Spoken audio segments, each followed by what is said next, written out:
It's the Bulls Podcast, episode 38. Hey, Chicago Bulls fans! It's time for your Bulls Podcast. Here are your hosts, Marcus Couch and Wyse Black. Welcome to the Bulls Podcast, coming to you from bullspodcast.com. This is where we bring you the latest news, reviews, rants, rumors, and opinions on the players, coaches, and front office of the Chicago Bulls. My name is Marcus Couch, and with me is my co-host, Mr. Wyse Black. Yo, what's up, Marcus? What's up to all my Bull lifers? Man, it's a beautiful, beautiful time for the NBA right now with all this crazy free agency news. I think I'm almost enjoying this more than I did the finals. Like, seriously, man. But, man, hey, your boys got you back. We are back and ready to deliver on another Bulls Podcast episode. Line them up, Marcus. All right, we got some free agent signings from the Bulls, including Young, Satoransky, Arcidiacono, and Cornette.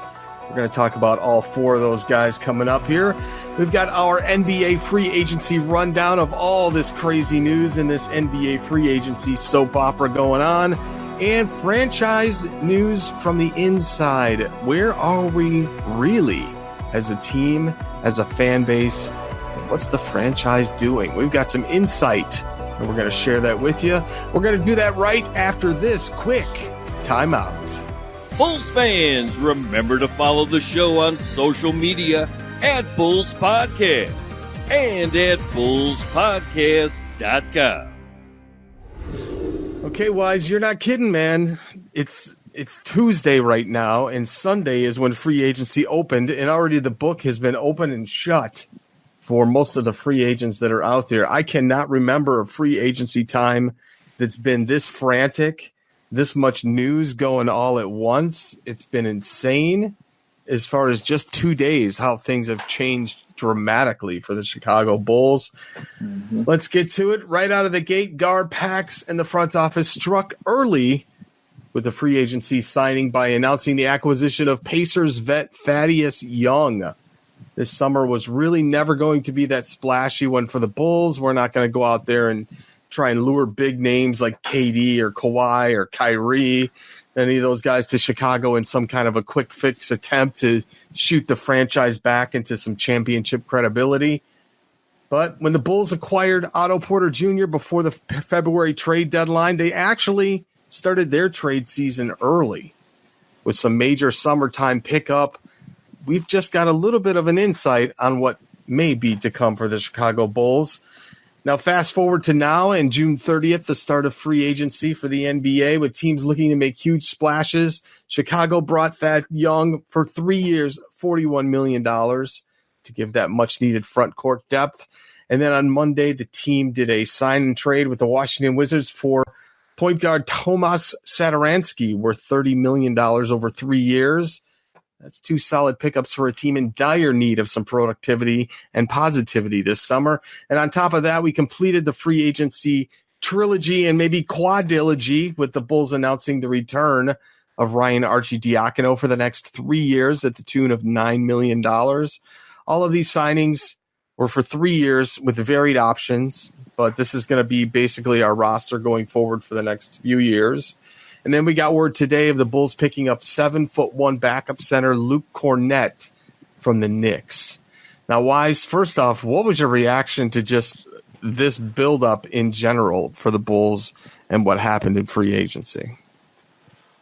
So, I guess, like, when I initially saw the notification on my phone, that the Bulls signed Thaddeus Young, I was like, whoa. Man, one, because Thaddeus is a guy that I always liked because of the way he plays. He was a bit before his time when he first got into the league as far as a combo forward that could play nearly three positions, small forward, power forward, and maybe a small ball center. But back in the latter half of the 2000s decade, not many players were used interchangeably, but Thad was one of those players that actually could. And secondly, I just like it just totally caught me off guard because no one heard anything about Thaddeus being on the Bulls' radar. You know, he just came out of left field, man. Like, so I actually love the fact that the Bulls kind of made a trick play and did something out of the norm by getting a modern play style big. Now, I have to be honest though, like I will say that I thought 41 mil is a bit of an overpay for an Asian vet, but Gar and Pax brought him in to help shape the culture with these young guys. So, I mean, it wasn't just for X's and O's. So, I mean, I look at the move like sort of an investment to help mold the younger players for the future because everyone knows how much of a joke the Bulls have been over the past few seasons, dating back to the Jimmy and D Wade versus Rondo and the young Bulls days. So, man, Thaddeus is a very well-respected guy around the league, so he's going to help give this team an identity while also being a key contributor on the floor. So, I mean, I say the money is well worth it. Yeah, I hear you. So then let's talk about Thad Young. He did get that 3-year, $41 million a year deal. You brought up culture. The first thing that he tweeted was, "What's up, Chicago Bulls? Gar, Jim, and Pax, thanks for the opportunity to help build culture and get us back on track. Let's work." That's pretty good. I can't really remember that kind of a response from a player just signing with the Bulls. So it's sounding like that, you know, he knows that he's got his work cut out for him. He understands the situation with the Bulls, and he's ready to put in the work himself and with the rest of the team to try and bring back this winning franchise and winning culture back to the city of Chicago. Wouldn't you say? No, definitely, man. And I think that was the biggest purpose. Maybe not the biggest because, like I said, he's going to contribute to this young Bulls team. But I think a bit of the Bulls thinking, bringing in a vet like Thaddeus Young, is just the way that he's going to teach these guys to be professionals. I saw somewhere where it said that Thaddeus Young was amongst the top of the rankings in terms of players who were voted to be best teammate. So right. I think the Bulls saw that and they thought about what he could bring to this team that's been in the news for a lot of not too good things in recent years. And I think that's part of what he's going to bring mostly to this team. I think they really wanted to bring in a guy who's going to help this team become serious, serious as a whole, and not be looked at as some sort of joke. Like I think most of the league looks at the Bulls team right now. I think he's going to help change that. So I definitely like it. Yeah, I agree. And he does a lot of philanthropic things, and his wife does as well. They do a lot of stuff in Indiana. I watched a short clip that was brought, I think it was put on by GoDaddy, where they were both talking about their businesses and their charity work and things that they do. So it's great to have that back into the Chicago community as well. So let's talk about him. He just turned 31 years old last week. He finished his third season with Indiana, was an unrestricted free agent. He's a forward. He's typically, as Wyse said, played both 3 and 4, though in recent years he's more drifted to the 4 spot. So he was in definite need of the Bulls, and presumably he's going to play behind both Lowry and Otto Porter Jr. His shooting has improved in his career, but he's not really like that stretch 4 level that the modern NBA shows. He's kind of upped his attempts and percentages in the last few years, but he's still around 2 attempts per 36 minutes and hitting 35% clip. So he's good from this aspect of defense. He's more apt to kind of guard those larger power forwards, but he can do his own, with kind of those combo guards with his own skill set that he's got. It looks, though, that he's pretty reliable, and that's one aspect that I really like about Thad Young is that he's only missed 2 games in the past 2 seasons combined, and I think only 10 games in the last 4 years total. That's amazing. And it's like, I'm not going to name names, but he's a frequent guest on this show and runs a Facebook group. And he's like, yeah, he's at the end of his road. I'm like, how do you figure he's at the end of his road, dude? He's still running on the road, man. What are you talking about? End of his road. He tripping, bro. Yeah. So I don't think it's the end of his road at all, man. I mean, especially going like this and not getting hurt. That sounds like a guy who wants to have a long career, you know? So I'm happy that 3 years can be here. I think it's a good deal. Yeah, exactly. And 31 isn't that old, man, especially for what Thaddeus Young is doing. Like, he's not a guy that plays above the rim. You know what I mean? Like, he can jump, he can leap. You know, he does have some athleticism, but he's not a guy who you're expecting to, you know, just dunk on guys like crazy every night, or, you know what I mean? Just be that guy who's gonna have a high usage and all of that. Like, no, we're not expecting that from Thad Young. I think what he does is mainly hustle, which is grabbing rebounds, playing great defense, and knocking down open shots. Mm-hmm. Like, and just continuing to do his thing around the rim. You know, so I definitely think bringing Thad Young is really going to help these guys from an X's and O's standpoint. I think we're going to see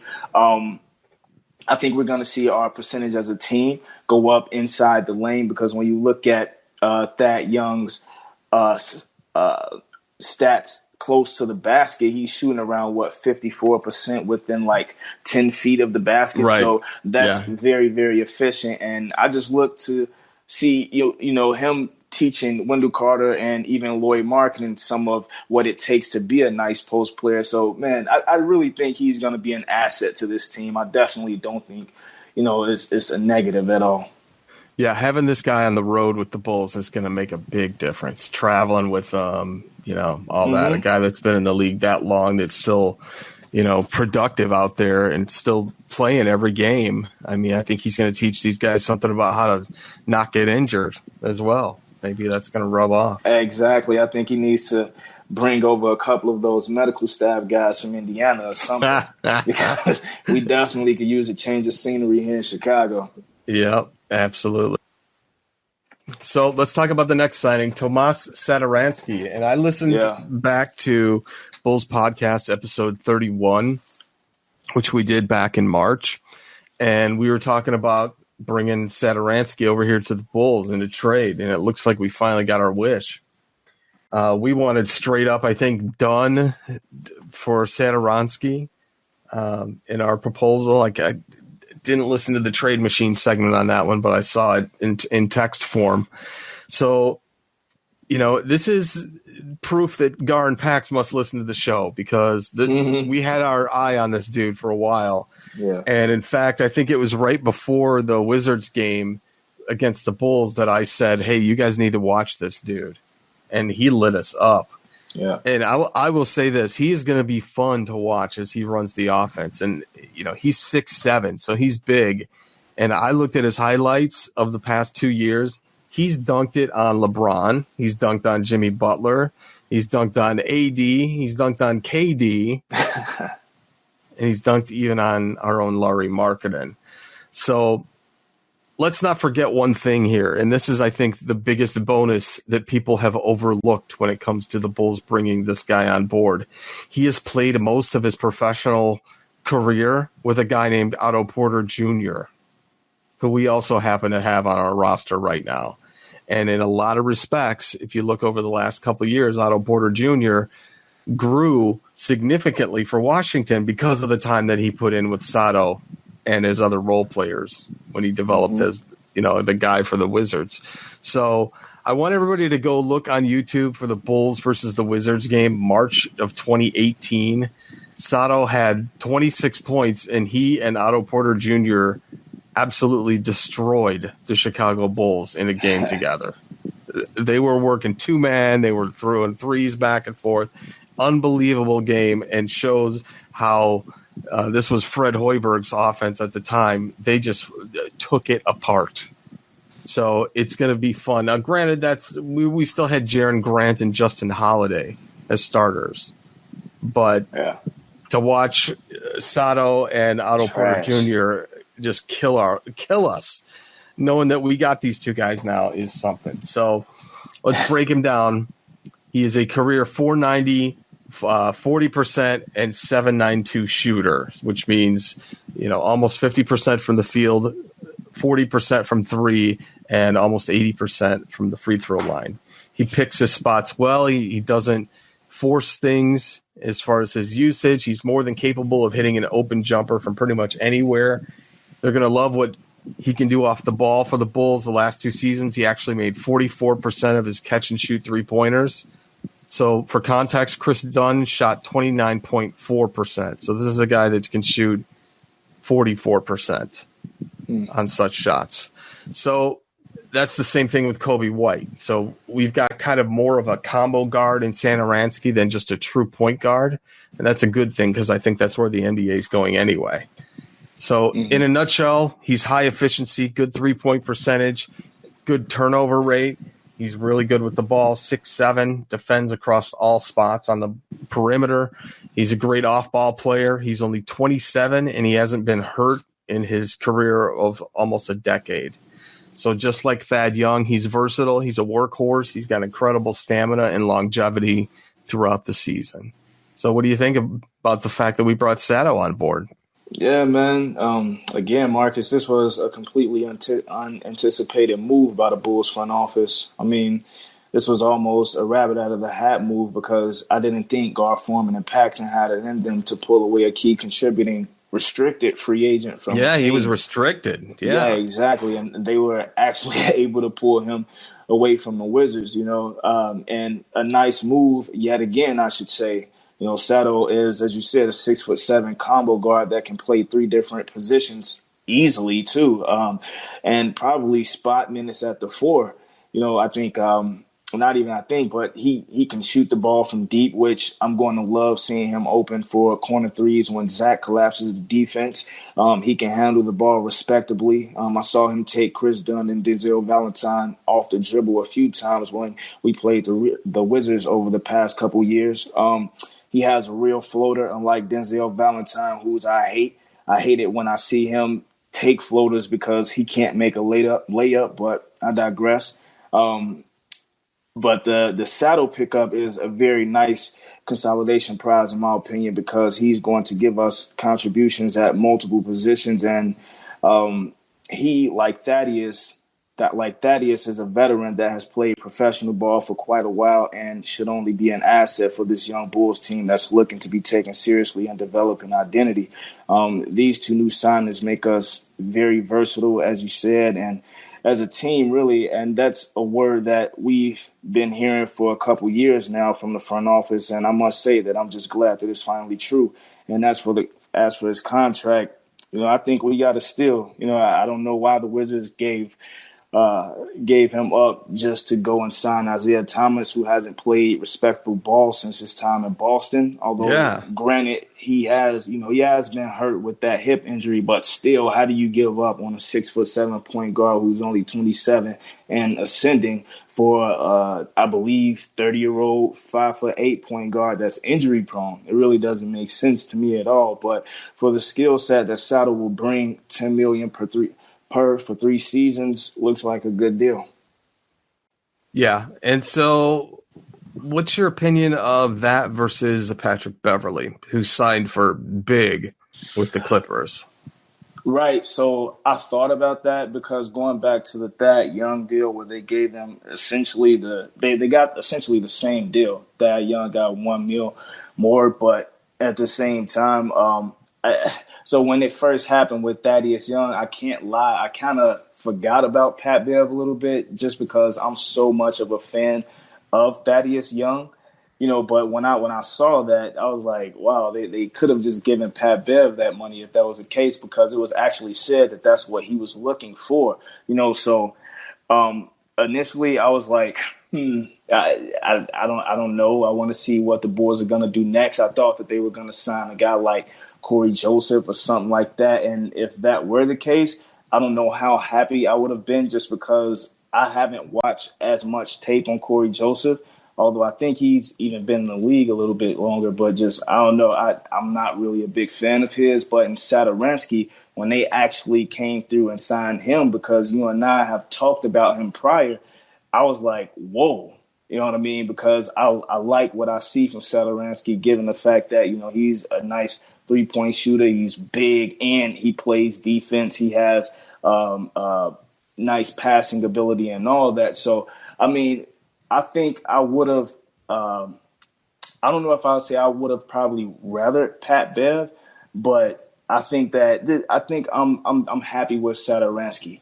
I'm definitely happy with Satoransky, given the fact that we couldn't get Pat Bev. But I think I would kind of put them on par with each other, just because Satoransky is younger, being 27, and Pat Bev, by him being 31, I know that's the case for him. But yet and still, I like what he brings. But I don't think it totally outweighs the contributions that Sato is going to bring to this Bulls team. So I wasn't mad at it. I definitely was cool that we got Sato. But if not, if we had grabbed like somebody like I don't know, like somebody who was a lesser player, I definitely would have been a bit more mad. But gladly that didn't happen.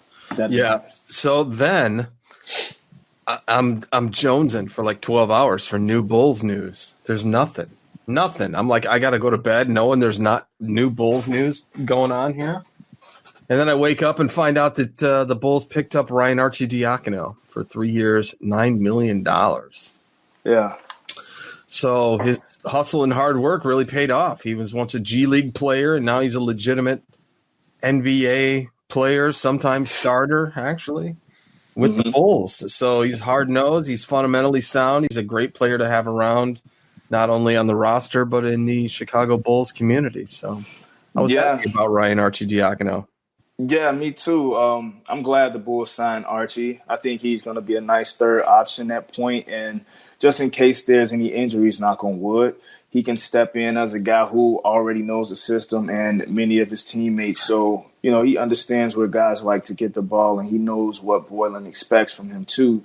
Plus, looking at what Archie did last season, showcasing immense hustle, diving into the stands for loose balls to save possessions for the team, being a guy who made minimal mistakes, and that's evidenced by him being one of the top turnover to assist ratio players in the league last season. And I love the fact that he's always ready and available. Archie isn't a guy who got hurt a lot during his time with the team in previous seasons, so I'm expecting him to just do much of the same come next year, and of course develop even more as a player, because while his jumper isn't laughable, I still think he can improve on his percentage a bit. There were a few times last season when he would have a little bit of a dry spell from deep, but I think he has good enough shot mechanics to become a more efficient shooter. So I'm cool with the signing as long as he does those things. But otherwise, I'm sure Bulls fans will have no problem giving him the Felicio treatment if he doesn't.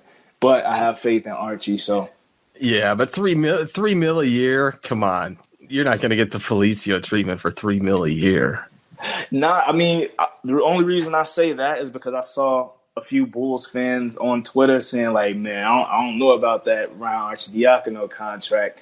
And I'm like, yeah, in comparison to 8 mil definitely is nothing, but yet and still it's a roster spot. And, like he'd be on the cap.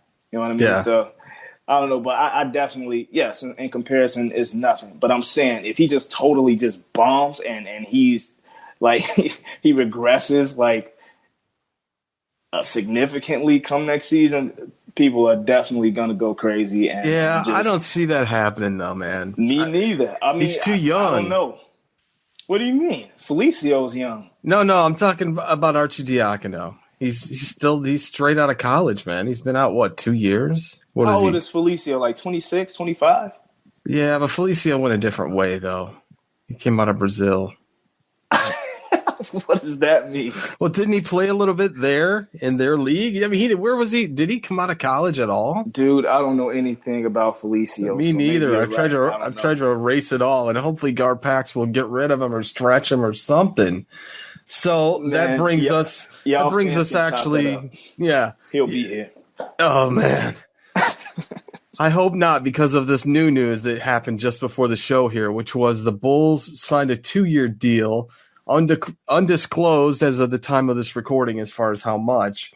Luke Cornett is a center from the New York Knicks. They decided not to give him a qualifying offer, actually. And some time ago, the Knicks put out a social media graphic thanking him for being a Knick. So they pretty much knew that he was out the door in terms of being a free agent. Yeah. And so he averages. He's a 7'1" center / power forward, and averages taking 4.1 threes every 16.8 minutes a game that he plays.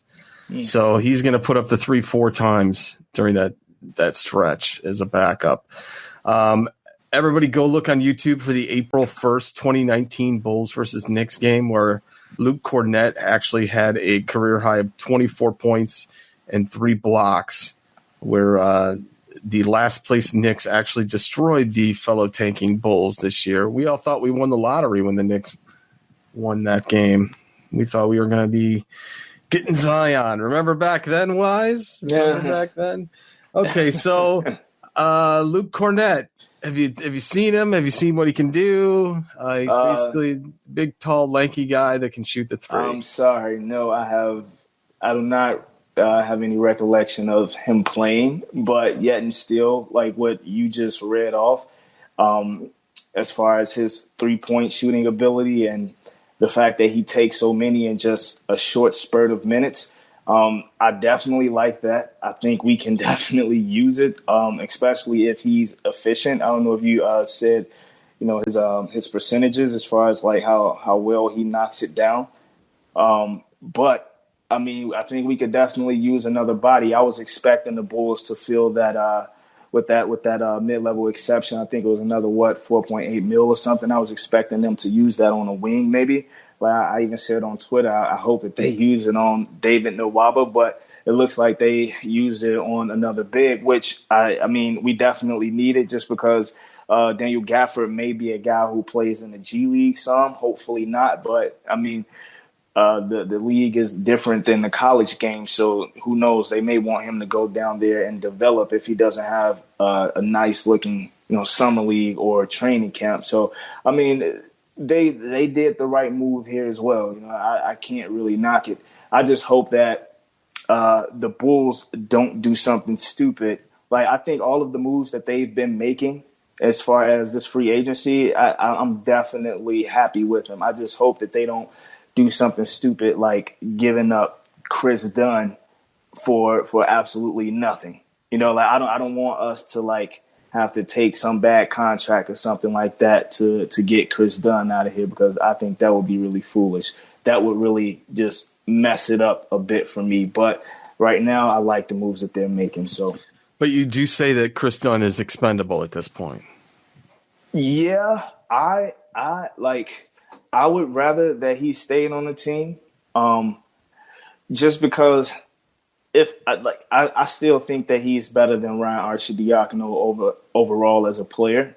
While I do accept that Ryan Arcidiacono is better for the team, maybe, given the fact that his skill set is different than Chris Dunn's, but I still think Chris Dunn has some potential left in the tank. I do think he has the potential to grow as a player. I think like some guys, like even Chauncey Billups, it took him a while when he first got in the league to really get it going and just learn the game and where to find, his sweet spots and how to like really just play the game to his advantage. And I mean, Chris Dunn, he seems like he could be one of those guys, but I don't know, man, we shall see, because I like Chris Dunn, but he definitely is expendable. I have to say, like, given the fact that he's been here for a while now, and he hasn't progressed since his first season here. He actually regressed last season. So, I mean, I can't be mad if they do give him away, but I just don't want it to be for nothing. Like, if they do get him out of here, it should definitely be with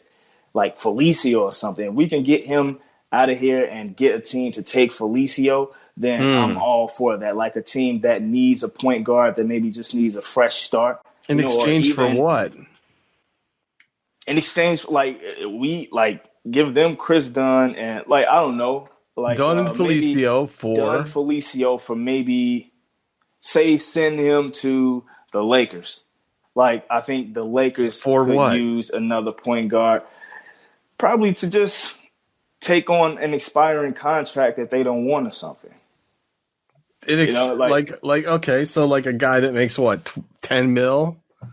I mean, what's the advantage to that?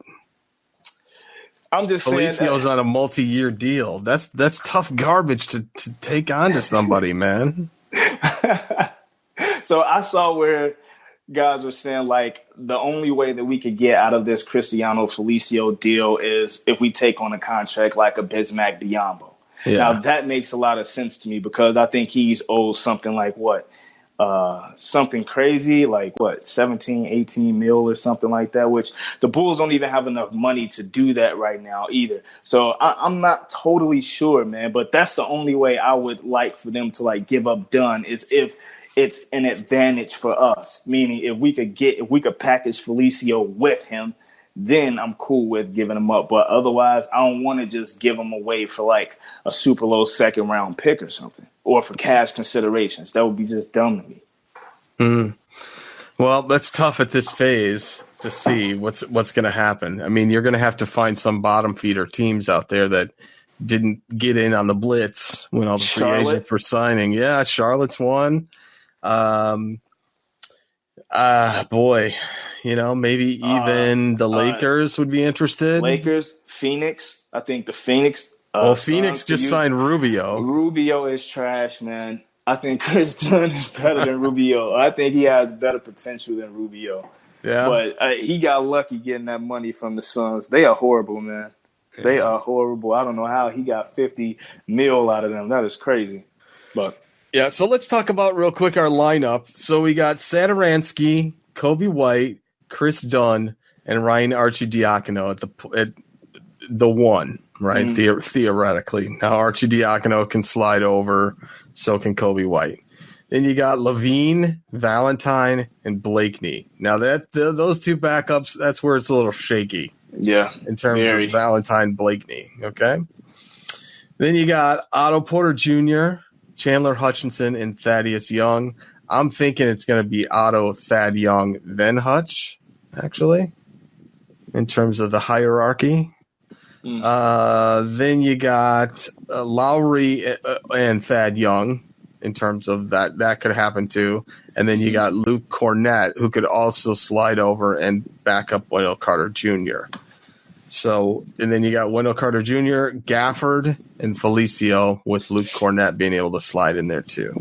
Mm-hmm. So then we rounded out with the other two players that we're not really sure that are even going to make the roster or make the cut, and that's Shaq Harrison and Walt Lemon Jr., which theoretically Walt Lemon is on a two-way deal, so we could still stash him in the G League and bring him up. Yeah, which I would be a fan of. Okay, so that means the guys that we got rid of were Brandon Sampson, Jakar Sampson, Robin Lopez, TLC, Timothé Lewawu Cabarro, Wayne Selden. How long am I going to remember that? That's funny. Lewawu. Wayne Selden and Rowley Alkins are all gone. So even though Rowley, I think, is still on his two-way deal too with the G League. Man, good riddance to Raleigh. Yeah. I'm sorry, but so underwhelming. I put this screenshot, and I'll save it in the show notes at bullspodcast.com. With NBC Sports Chicago, thought this was going to be the lineup. Done with Kobe White and then Satoransky third. What? Yeah, I know. Levine, Valentine, and Blakeney. Then Otto Porter Jr., Thaddeus Young, and Chandler Hutchinson. Marking in with Gafford. And then they put Carter Jr. and Felicio. That was before we signed the other guy. So, Cornett. I don't know, man. I don't know what's up with those guys. Yeah, I wonder who put this together. I don't know. I wonder if it was Kendall. Like, is he because Kendall is a super big Dunn fan. So it could have been him, but yeah, he's smoking something.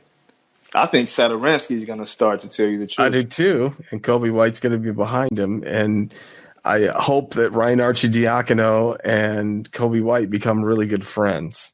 And that Arcidiacono rubs some point guard fundamentals on him and how to run the offense maybe a little bit smoother, Who knows?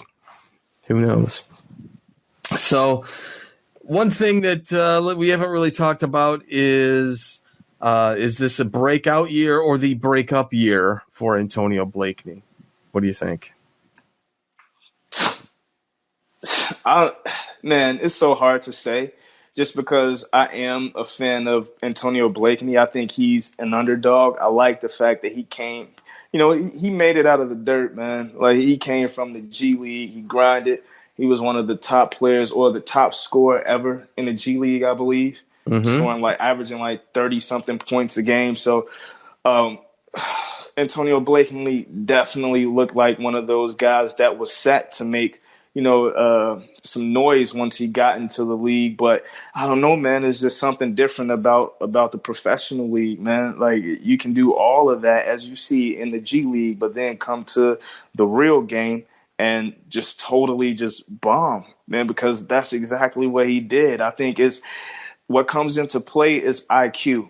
And that's what Antonio Blakeney lacked, man, because he would be just jacking up shots that I would just be pulling my hair at. It wouldn't. A lot of them didn't make sense. I think you even read off a stat where Antonio Blakeney put up more shots than he made passes this past season. Like, that is insane. And a lot of the shots that he was taking were shots where he was heavily guarded. It would be times where he'd have multiple players open, but this dude would just have total tunnel vision. Like, it was like he was hoodie mellow. He wouldn't care who else was on his team. He'd just get tunnel vision and take a shot with a hand clearly all over him, all in his face. So I definitely don't see him completely turning around from that in just one season. So I definitely think this is the end of the Antonio Blakeney run. I disagree. And I was going to disagree, and I'll tell you why. No, you don't know that I was going to disagree. No, this is your guy. So he is my guy. I'm not surprised. I studied what happened to Antonio. First off, last year I studied all his G League stuff and even watched him play live in the G League. Mm-hmm. And this dude was like LeBron. I was like, dude, I couldn't believe how this guy was playing in the G League. I was like, I can't believe the Bulls have this dude. This is unbelievable that we have a guy like this. Mm-hmm. I mean, he reminded me of just a taller Nate Robinson, just a springboard. The dude would just jump and score at will. It's at times like he was playing, NBA Jam and all that. Like the rim was on fire, and I think what happened is the NBA game is too fast for him because he would be that great in the G League. And then when he got up here, it just seemed his timing was off, from his dribble to his passing to his shot selection to the fact that he would hold the ball too long and then be forced to make stupid shots or ill-timed shots and didn't have time to get set. There were times where he would do a jump shot and seemingly jump 5 feet in the air to try and lay down something that didn't need to be that hard of a shot to begin with. Yeah. And so I think maybe it's just a timing issue for him. So that's the thing. What people have to understand is every guy who makes it to the NBA was the guy prior to making it to the NBA. Yeah. You know what I mean? All of those guys who are in the league right now was the man on their high school and, in college and all of that. A lot of those guys put up great numbers, did great things in college and in high school, AAU, all of that stuff. But the difference is it's a totally different game once you make it into the league. Clearly, history has shown us that. And I think Antonio Blakeney is just another case of a guy who does have raw talent, but he just doesn't know how to put it together to make it to use it to his advantage in the league, man. Yeah, you're exactly right. The game is just far too fast for him, and he's stuck in the G League. Yeah. That sucks. All right. Well, on that note, we are going to take a quick break, and we are going to be right back and get some reactions between the two of us, just off the cuff, about NBA free agency, some of the signings going on, and what's been happening. And we'll do that right after this. Hey, most of you guys are getting the show on Apple Podcasts, also known as iTunes, but if you don't have the Bulls podcast on your sub list yet, Just go to bullspodcast.com/Apple and it will forward you right to our iTunes listing. If you are subscribed, we would appreciate a review since it does help out with the ratings. You can give us a 5-star, 4-star, or even 1-star. But hey, man, be honest. Tell us what you like, what you don't like about the show, and help bring new listeners to the Bulls Podcast. Again, that link is bullspodcast.com/Apple to get the show on iTunes. Okay, so let's talk NBA free agency. There's a ton of headlines going on, and this was like, for me, it was like some kind of major political event happened, right? It was like nonstop. Bleacher Report was just on fire, man. Their texting bill must be off the hook. Orange bombs everywhere. Jeez. So let's break this down, man, because the first few hours was nuts. And to me, this felt like we were playing a game of NBA 2K with all these like random players on Team Shuffle, and I couldn't believe what I was hearing. First off, let's go over some of the Bulls and former Bulls and Bulls that we wanted. Derrick Rose to the Detroit Pistons. Weird. 2 years, $15 million. So he got his bag, but Detroit, what do you think? Sucks, man. Not that the deal sucks for Derrick Rose.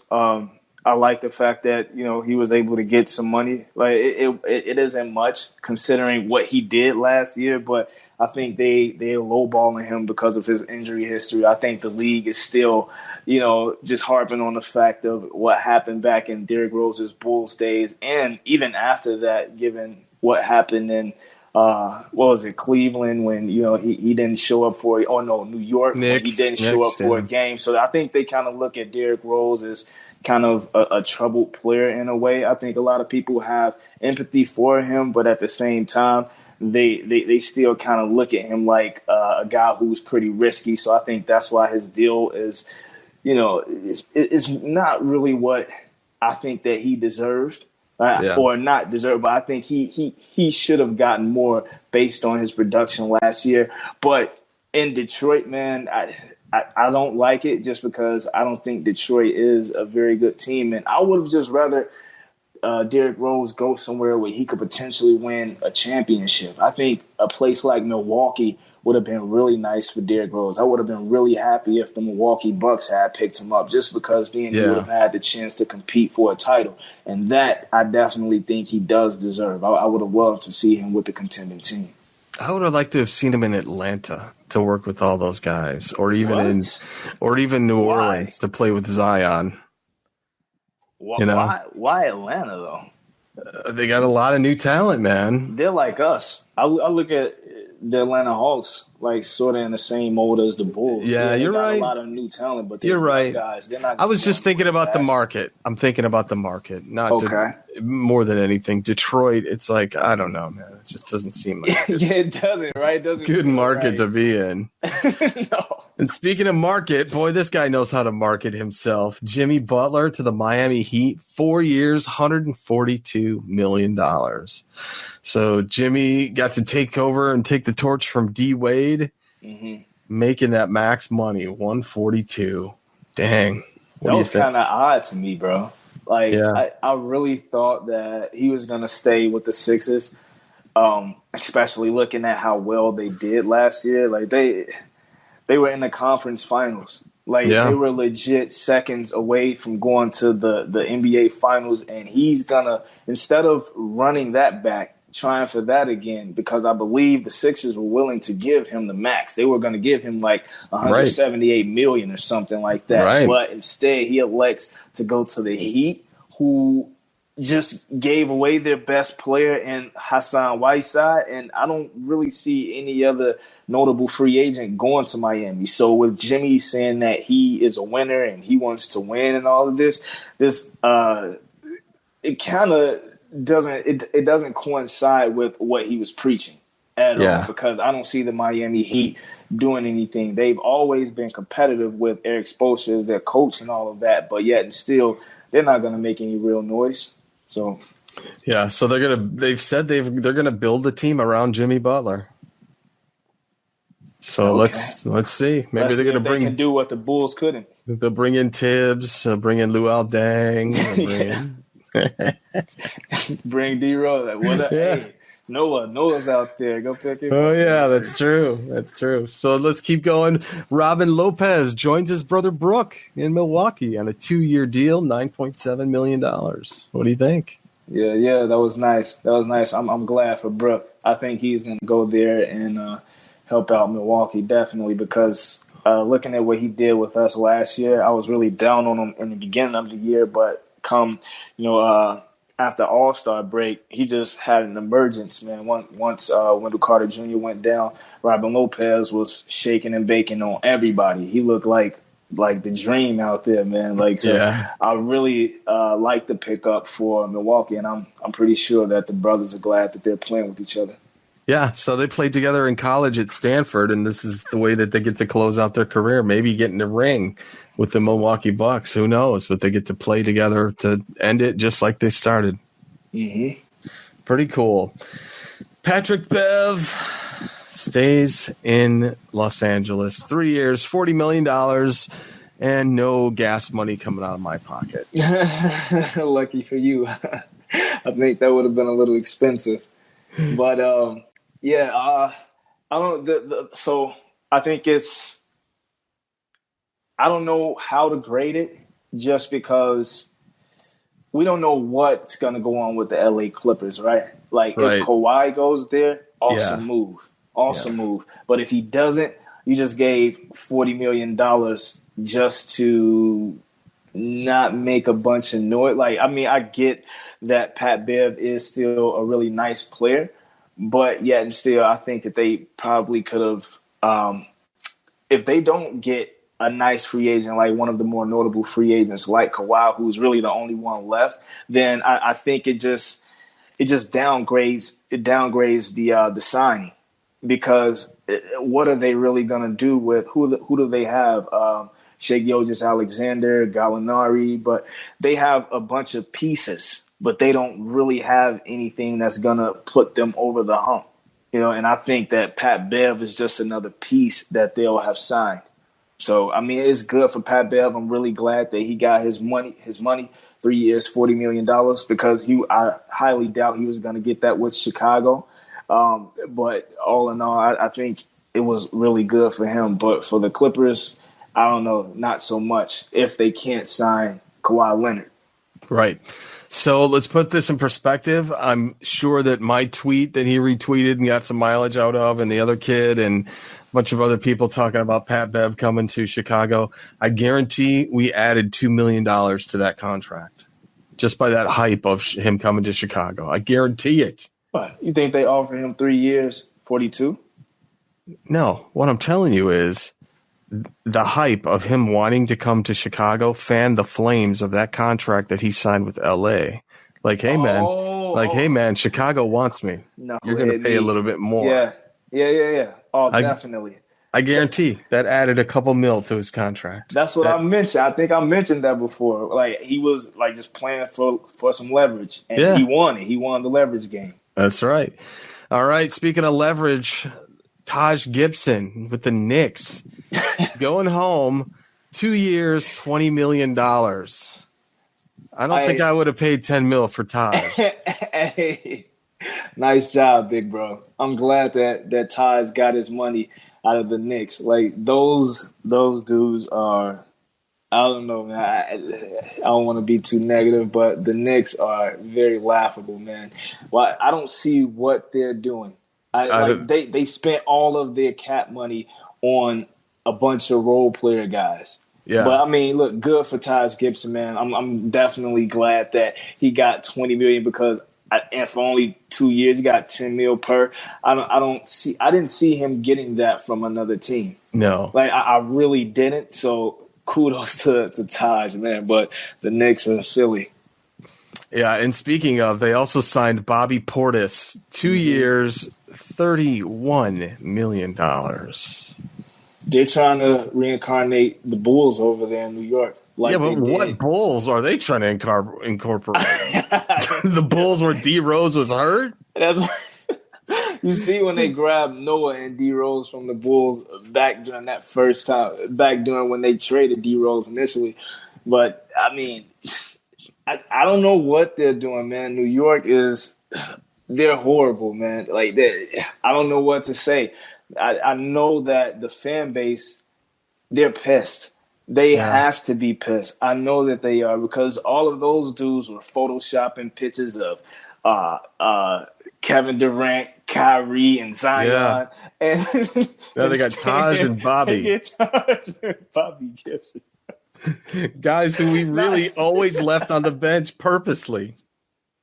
Not to laugh at bro and them, but I'm just saying, I don't know what else to say about New York, man. They're a horribly run franchise, and they wonder why they can't get any key free agents. So, I don't know, man.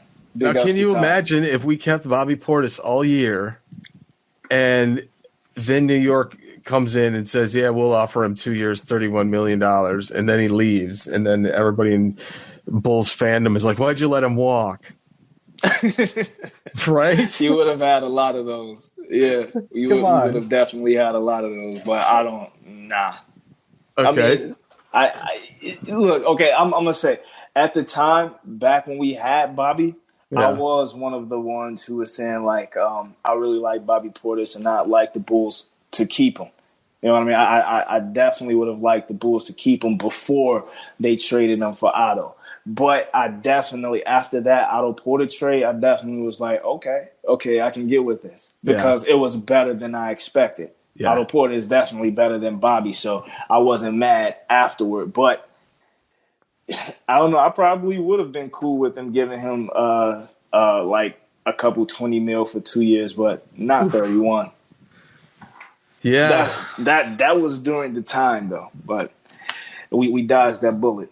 Yeah, and speaking of dodging a bullet, it seems like Nico Mirotic is trying to dodge the bullet of the NBA, and he's outie. He's going back to Europe. Oh, he's so scary, bro. when that notification popped up on my phone, I was like, what? He's going back to the Euro League. Like, stop it. Why would he do it? Like, he would have gotten paid. Yeah. Nico would have gotten paid somewhere. Like, so all that said to me with him going back home, going back overseas, it just said to me that the NBA game is too much for him.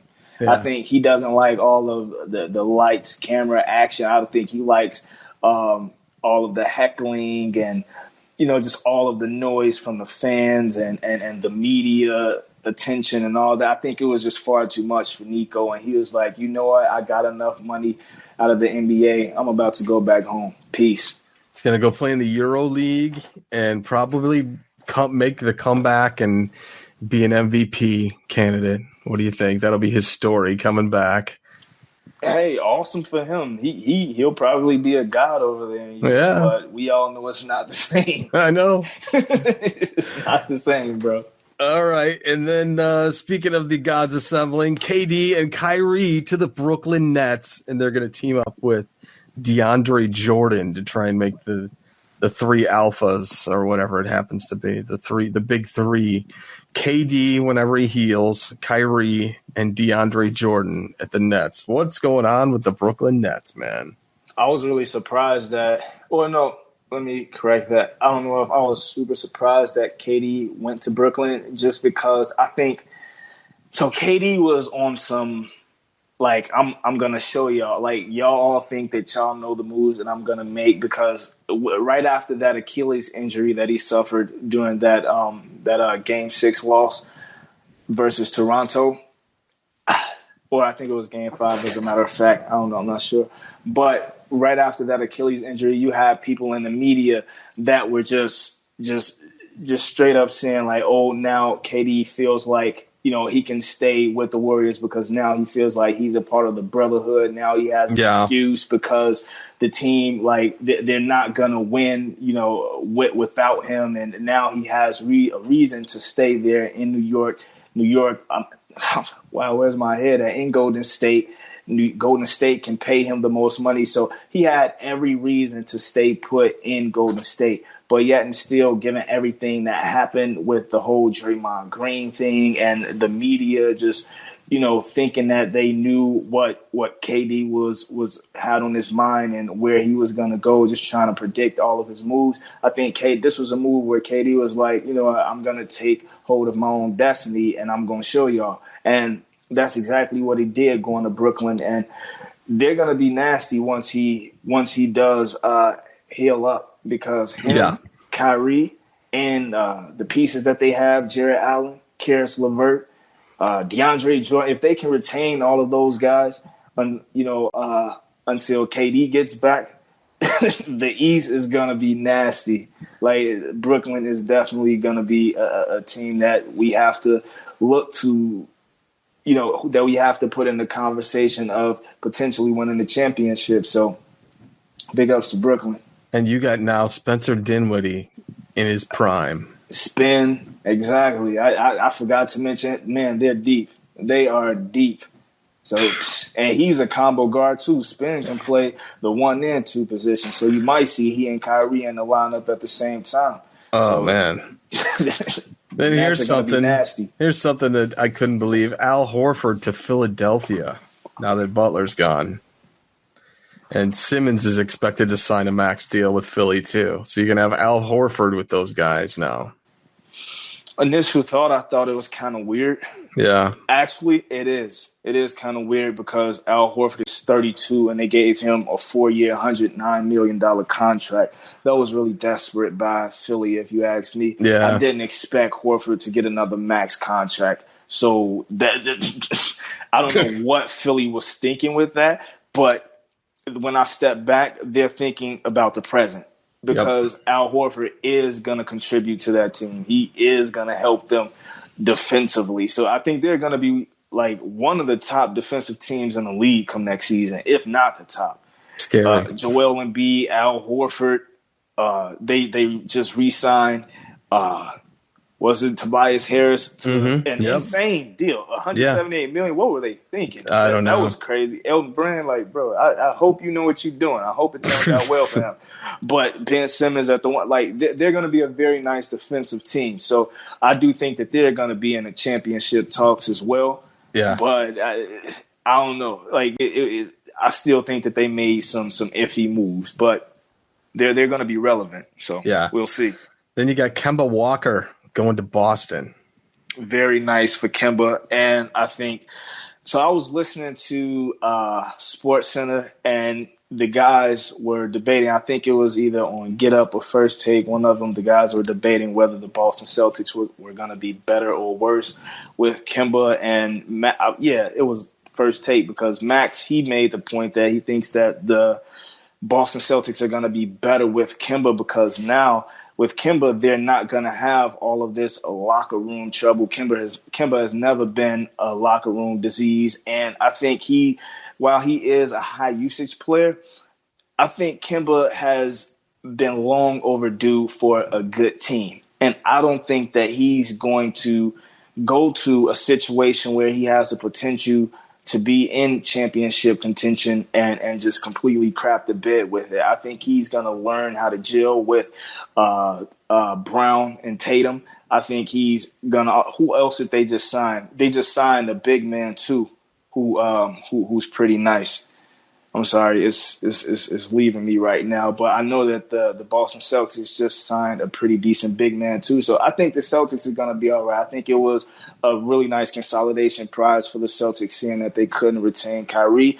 But like I said, I kind of agree with Max. I think that they may be better just because Kemba Walker does – he's almost the same player as a Kyrie Irving, although Kyrie gets denied a little bit.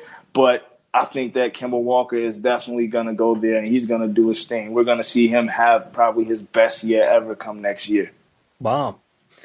All right, and then on the other side of that coin, you've got Isaiah Thomas going to Washington to replace now Chicago Bulls Satoransky. What do you think of that move? Yeah, I mentioned earlier, I don't know why they did that. I'm happy for Isaiah Thomas just because looking at what happened to him in Boston, I think that was the start of his decline of his career. So I hope, given the fact that John Wall is out, and I think he'll be out next season too, won't he? I bet. Oh Yeah. my God. Yeah, that is a horrible contract because I forget exactly what his injury was, but if my memory serves me correctly, he's supposed to be out most of next year. So I think we can look to see Isaiah Thomas in a starting lineup with Bradley Beal. So I mean, good for Isaiah, but I don't know what Washington is doing. Can he last? They're just giving up all who left? Can he last? Can Isaiah Thomas last? Yeah, as far as his durability. Yeah. Yeah, exactly. That's what I mean. I don't know what they're doing, man. They gave up Satoransky, a guy who's ascending, for a 5'8" point guard who's declining. Yeah. He's plus 30 years old. So the NBA is going crazy right now. That's all I can say. All right. So with KD going to Brooklyn, that then freed up Klay Thompson to sign a max deal with Golden State because they then opened their wallet now that they didn't have that money on the books. So Klay Thompson stayed, and then D'Angelo Russell signs with the Warriors. What do you think of them now? I didn't know what to think about that move initially because I thought about it like D'Angelo Russell is a guy who he really needs the ball in his hands. And when you look at the Golden State Warriors, they're a team that loves to pass the ball around. They're a team that moves the ball. And D'Angelo Russell, he just isn't that. He doesn't really fit that mold based on his history. He ascended as a player in Brooklyn, being a guy who had a high usage rate and who really, took a lot of shots. So going over there to Golden State, I don't know how that's going to work out. I mentioned on Twitter that I think they'll probably play him at the 1 just because I think that Steph Curry is a better off guard than D'Angelo Russell will be. But I'm also hearing that, this could be just a trade piece for the Warriors. They basically didn't want to, just lose Kevin Durant for nothing and just sit out in free agency. So that sounds like it may have some validity to it. They could, look to get some assets, some nice veterans back on the team for D'Angelo Russell. So if that is the case, that would make a lot more sense than D'Angelo Russell being a part of the core going forward to me. Yeah. And then this bombshell hit. I couldn't believe this money. Ricky Rubio to the Phoenix Suns, 3 years, $51 million. It's very fitting. Dude. It's very fitting for the Suns organization. These are the same dudes that gave up the 6th pick for the 11th, grabbed a guy who people were projecting to go in the late first round. Like he was expected to go in the 20s. Yeah. They grabbed him. They gave up their best forward in TJ Warren for who did they give up TJ Warren for? I know it wasn't a guy who was on par with TJ Warren's game. So Phoenix they're trash, man. Their front office is trash. More so than the players, I think, because they do acquire a nice amount of talent, but I just think that they just can't get it right over there. They can't get it right in terms of coaching. You look at the Suns, they've had a different coach every single year that Devin Booker has played there. Yeah. So it's mainly their front office. People think that we have a bad front office here in Chicago. I tell you what, I'd take guard packs over those guys in Phoenix any day. And that's saying something. Man, that Devin Booker dude, that dude can't wait to get out of Phoenix, I'm sure. And I mean, Ricky Rubio isn't a bad player, but why would you sign Ricky Rubio to a 3-year, $51 million deal when come next year, the draft is said to be full of point guards with high potential? Yeah. But you just signed a guy who is average at best, if you ask me, or some people look at him to be a little bit above average, but yet and still you just paid this man $51 million for 3 years when you could have waited till next season. You're going to be in the lottery again, even with Ricky Rubio. So it's not like he's going to make that much of a difference. And you could have just grabbed one of those point guards with higher potential. So I don't know what they're doing, man, but it's laughable. I mean, look at this. I mean, you put these two numbers side by side. Patrick Beverley, 3 years, $40 million. Ricky Rubio, 3 years, $51 million. Doesn't make sense. $11 million more, man. Any day over Ricky Rubio. Jeez. And then the $1 million question, Kawhi, where's he going? Raptors, Lakers, Clippers. Where do you think?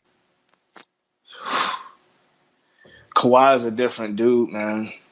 I don't know. Like, it's it's such a mystery to me. I really do not know because he doesn't say anything. Like, I don't know how to really gauge what Kawhi Leonard is thinking because, you know, his personality is so introverted that, you know, you can't tell what he's thinking. He seems like a guy who probably does think deeply. You know, I think that he's a guy who is very private, clearly, you know, and usually guys who are like that are more so family oriented. And if that's the case, I could see him probably going to the Lakers if I had to put my money on it, or not the Lakers, but LA, whether it be the Lakers or Clippers. Yeah. Like, if I had to put my money on it, I think he probably would consider the fact that he brought a championship to Toronto. There's nothing more that he owes them. They can't ask anything else of Kawhi. Like, that's the ultimate prize that he delivered to that franchise in his first year. I mean, come on, man. What more can you ask? But I think if I had to put my money on it, instead of the Lakers, I could see him going to the Clippers just because, I don't know, he doesn't seem like one of those guys that wants to create a super team. You know, I think Kawhi wants to be somewhere that he, you know, can control his own future. And what I mean by that is by, you know, just dictating what happens on the team. If he goes somewhere with LeBron, it's going to be a situation where LeBron James controls the narrative because that's what he's known to do mainly throughout his career. And all of the glitz and glamour over there with the Lakers, I don't know, like, given Kawhi's personality, he just seems like he's shy away from that. Yeah. You know, I think it would be a little less of that going to the Clippers. So if I had to place my money somewhere, it would be on the Clippers. So instead of like the big three, he doesn't want to be a part of like the three mouthpieces, right? Because, you know, AD and LeBron are going to talk it up everywhere they go. Exactly. Right? Exactly. So, yeah. And to close it out, speaking of LeBron, I thought it was funny. There is on YouTube, and I'll try and find the URL for it, a series of crowd shouts. You know, crowds shouting things, shouting it at players taking free throws and stuff, crowd chants. Mm-hmm. And they had both Lonzo Ball and Brandon Ingram, and the crowd was shouting, "LeBron's gonna trade you," over and over. I remember that. And it came to fruition. How about that? Man, it's been a wacky free agency season, man. I can't remember any other NBA season that I saw this much activity this quick. It was just like a feeding frenzy. So, man, I'm just glad the Bulls got in on it this time. That's all I'm. I know. I think the guys we got are solid. We didn't need anybody that was, you know, first string type of guy other than point guard. I think we got a good one. I think he's going to work out really well. And, you know, working with Kobe White and all the rest of it, we're solid at the point now. We got Ryan Arcidiacono. I don't know what's going to happen with Chris Dunn, but we shall see. But I'm glad we got a piece of that pie, and I'm glad we didn't overspend because I don't think we overspent for anybody. No, I think the contracts are all I think they're all pretty decent contracts. I think they're fair contracts. Right. Like from the Thad Young to Satoransky. I don't know what this new dude got, but I'm pretty sure it was nothing. So I think for the money, I think, or given the talent, the skill set of the players that we got, I think the money was well spent. Yeah, there you go. All right. So with that being said, we're going to take a quick break. And when we come back, we're going to talk about some rumors that have been going around about the Bulls and what we think about that as fans. We'll do that right after this.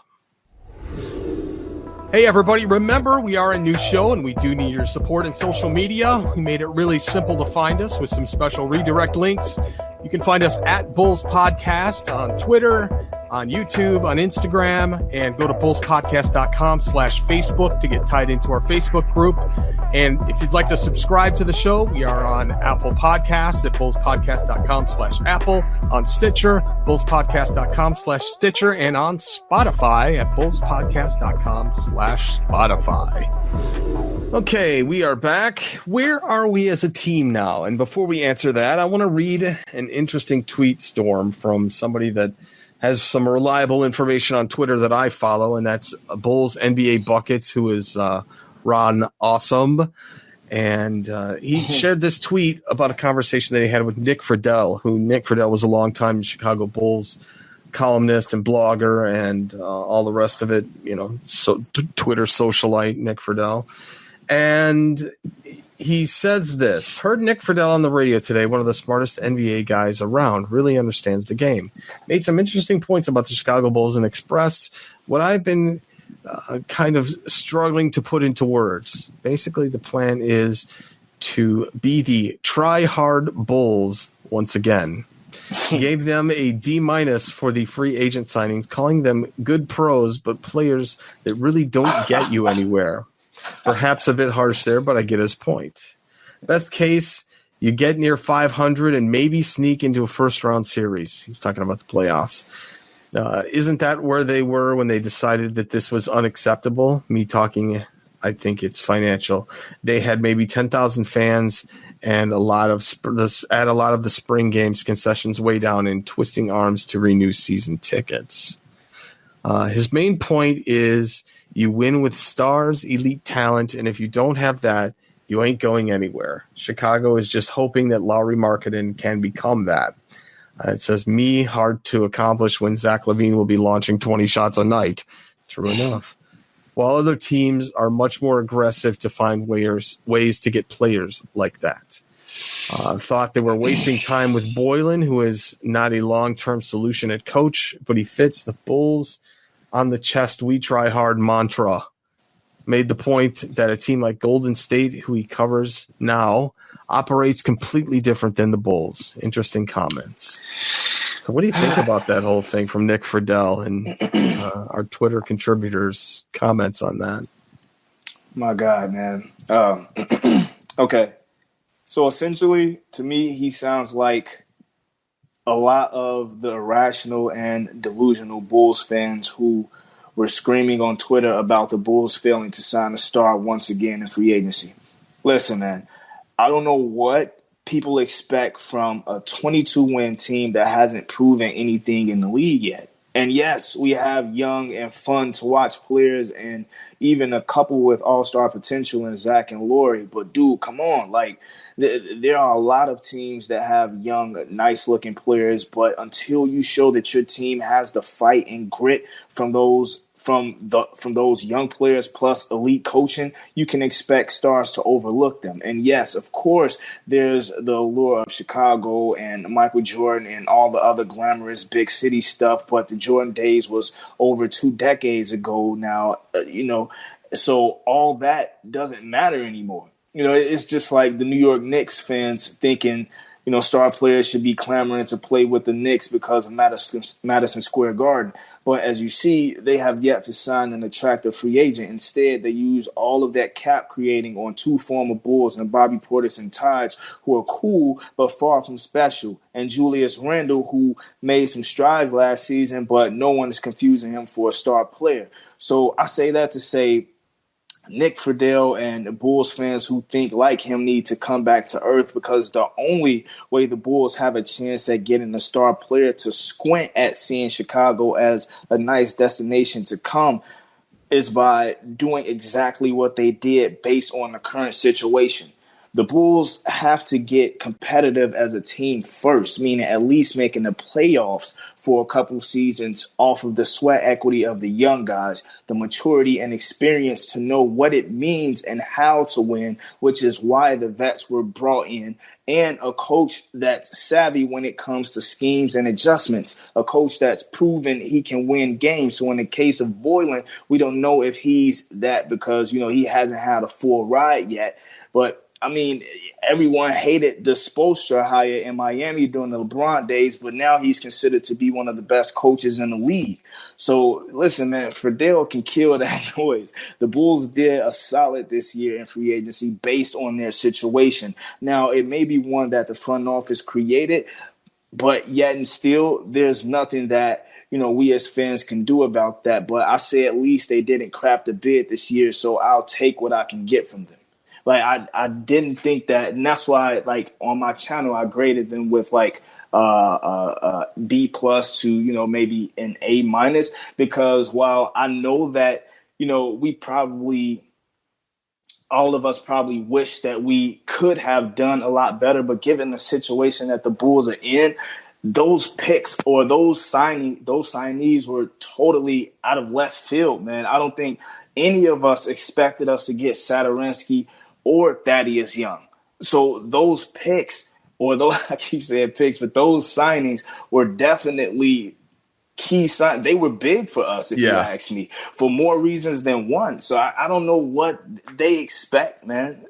It's a thing where there's nothing that the Chicago Bulls can do right, because had the Bulls signed D'Angelo Russell, who was an all-star last year, you would have had a whole lot of people being down on that too. You know what I'm saying? But he would have been a big splash, given the fact that, he made strides last season. He was an all-star last season, but you had people who weren't big on that idea. So, I mean, I don't know. It's a thing where it's always going to people who just disagree no matter what the front office does. And I'm not one who's taken up for them at all, but I will applaud them when they make a decent move. And I feel this was that this year. Yeah, I got to give them about the same grade, B plus, A minus, for both the draft and for free agency. I think we did it right. I think we're going to have a better season next year. I think the backups are going to be more than just these G League bring-ups that we've been doing. These are vets. These are guys that are, going to make it. I don't know what's going to happen with Chris Dunn. I'm glad we brought Ryan Arcidiacono back. I'm not gonna frown on this whole offseason move. I mean, we did the best with what we could with number 7, picking Kobe White. I don't think that's the worst trade of the worst thing of the whole deal. I'm glad we didn't do anything crazy and trade up or trade down, because I don't think the board was that wide for us.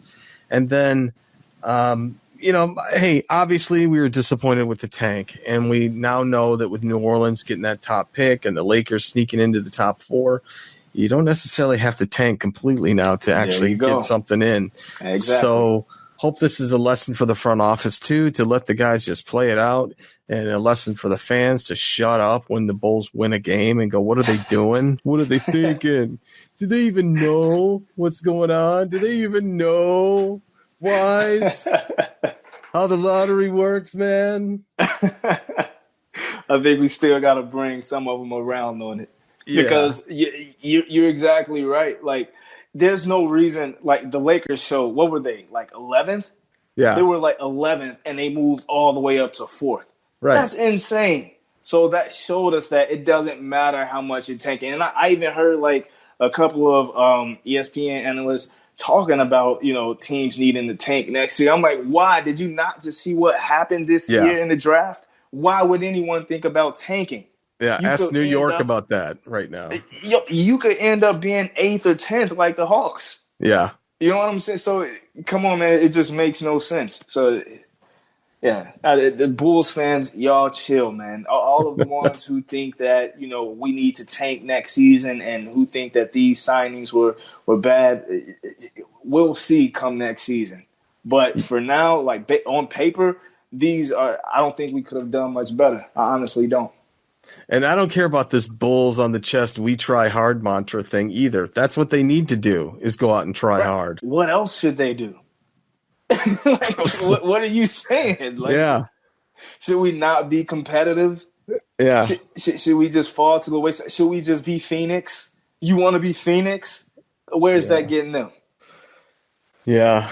So, come on, man. Come on. The East is going to be such a crazy place next year with Boston and Philly and everything that's going on, man. It's going to be nuts. Yo, with this whole try hard mantra across the chest thing that he talked about, is he trying to who is he? What is he alluding to? What team is he alluding to? The Nate Robinson Bulls? That was the most notable try hard team in recent years from what I've seen. And that I love the hell out of that team. I enjoy watching them. Yeah, it was great. So if we can get that back, I'm cool with that. Not saying that I'm cool with us, getting bumped out of the playoffs in the second round or anything, but I like the fight. I love to see the fight. I'd much rather us lose close games as opposed to not making the playoffs and getting blown out 30 times in the season. Yeah. No. And it's going to be interesting to see like Satoransky playing with guys like Zach LaVine and Lauri Markkanen and Wendell Carter Jr. because he hasn't been surrounded with young guys like that around him. Mm-hmm. And at least that many in terms of targets. And then you got Otto Porter Jr., who infinitely already, well, I wouldn't say infinitely, but significantly raised the level of the Bulls. It was, you could taste it watching the game. You could see this is a different Bulls team. Yeah. So I'm thinking Satoransky is going to elevate the Bulls that much as Otto Porter Jr. did. That's the palpable height-raising sense that you're going to get when they start taking the floor together.